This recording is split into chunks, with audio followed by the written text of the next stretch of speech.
So one of the things that I think about from time to time is the role of time in business. Now, this takes several different forms or has several different elements to it. So, on the one hand, you have the relatively short term, I'm going to say less than a year impact that you experience from tweaks you make in your business. So, for instance, I recently made some pricing changes and it took effect officially April 1st. We're now here getting towards June the 1st. And the effects of that pricing change are still, I would say I'm still kind of figuring out what those are, kind of learning about what those are. And so whether it's how it affects my client acquisition, how it affects client retention, how it affects my time and margins, all those things, I'm learning, experiencing, and kind of in the middle of a real life experiment on that right now, if you will. And so it's pretty interesting, but it wasn't something that I could completely predict before I implemented. Some things in business, you just implement a change and you say, okay, we're going to do this and we'll see what the result is. Sometimes those results are good, sometimes they're not so good. And often they're probably a mix of both. And so, so it's interesting. And then, on the larger horizon, it is true that sometimes businesses that get off to a slow start, properly managed, time has a real powerful growth effect on them. And, so in the early going, it may look pretty unimpressive. But over time, the building of the brand, the reputation, the word of mouth, it all kind of starts to compound, if you will. And there can be hockey stick years, where it's like it shoots up wildly, but it can also just maybe even be semi-linear, but it just kind of compounds. If something grows 10% every year, over 10 years, that is a ton of growth compared to the original starting point. So I think the challenge there is that we always want to use the best data for our decision making in business. So if we could immediately tell what the impact was of our decisions, we could pivot immediately if they were incorrect.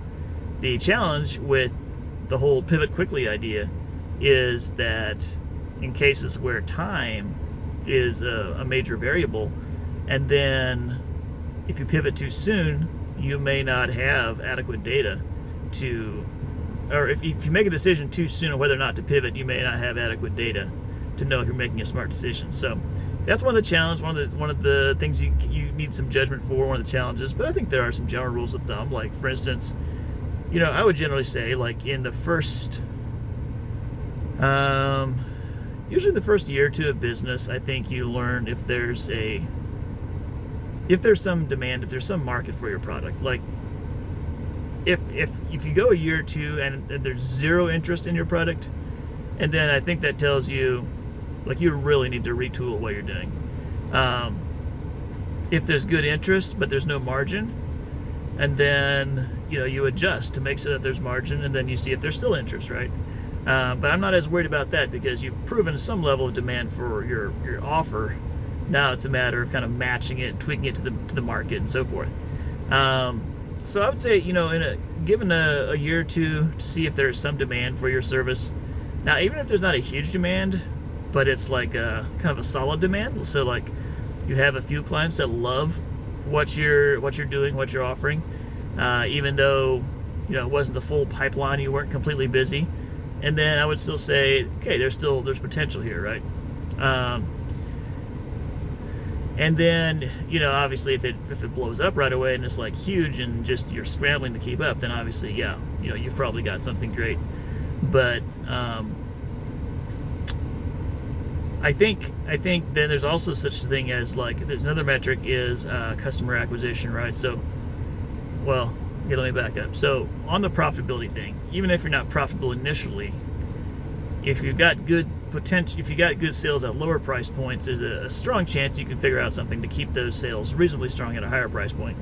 Now, sometimes that's not the case, right? Sometimes you will absolutely just kind of crush your business if your pricing is where it needs to be. So, like, I know there was one contractor that I worked with, and on the residential side of things, they priced fairly aggressively, fairly upmarket, and their goal was to provide a quality service that matched it, but the market as a whole did not seem to have a strong interest in it, and so they basically switched to going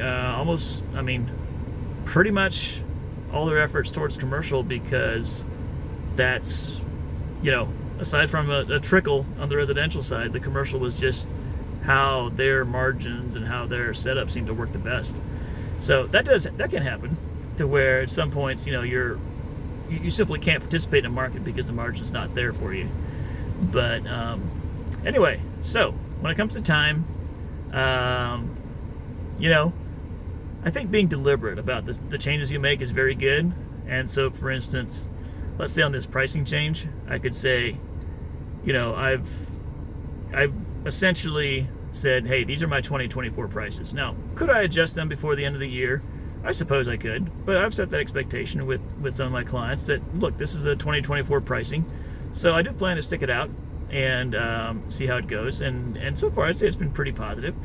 And it could be that, let's say 3 to 4 months from now, if I say, look, my current pricing is inadequate, there's not enough compensation there, and I have to go up for new clients to come on board, then it's possible that I would do that.